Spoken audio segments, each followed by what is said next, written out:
તો વડોદરા શહેરમાં વગર વરસાદે રોડ રસ્તા બેસી જવાની અને ભૂવા પડવાની ઘટનાઓ યથાવત છે। મુજમહુડા અકોટા રોડ પર આવેલી કૃષ્ણ શાંતિ સોસાયટીના મુખ્ય ગેટ પાસે અચાનક મહાકાય ભૂવો પડ્યો છે। સદનસીબે ઘટના સમયે કોઈ વાહન ચાલક કે રાહદારી ત્યાંથી પસાર ન થતા મોટી દુર્ઘટના ટળી હતી।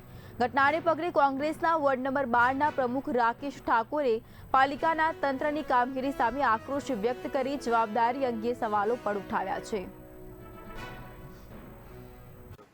ભૂવાની તો કઈ ન હોય છે। ભૂવો 10 ફૂટ ઊંડો છે અને 5-6 ફૂટ પહોળો છે। ઉપરથી નાનો દેખાય પણ અંદર તો આ ખાડા ખોદેલા જ હોય છે। અને આ ભૂવો 3 થી 4 વાર રિપેર કર્યો છે। કઈ કામગીરી કરી રહ્યા છે આ લોકો ખબર નથી। કોર્પોરેશન કયું મટીરિયલ નાખી રહ્યું છે? અંદર રોડા નાખે છે।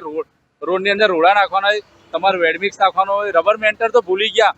વડોદરા વાસીને અત્યારની પેઢીને પૂછશો ને કે રબર મેન્ટરથી રોડ બનાવેલા એ કેવું હોય એવું પૂછશે। રબર મેન્ટરની સિસ્ટમ જ નીકળી ગઈ। અત્યારે પેલું વેડમિક્સ નાખે છે, નાના પતરા લાવી અને લાલી પાવડર ચાલ્યા કરે છે। સોસાયટીઓ ખાડામાં ગતી નહીં, રોડ ઊંચા આવી ગયા પુરાણ થઈને। એટલે વરસાદ આવે એટલે સોસાયટીમાં બી પાણી આ રોડના કારણે, અને એ જ કારણે પછી પાણીનો નિકાલ, એ પાણી રોડ બાજુ પાછું અંદર જાય છે અને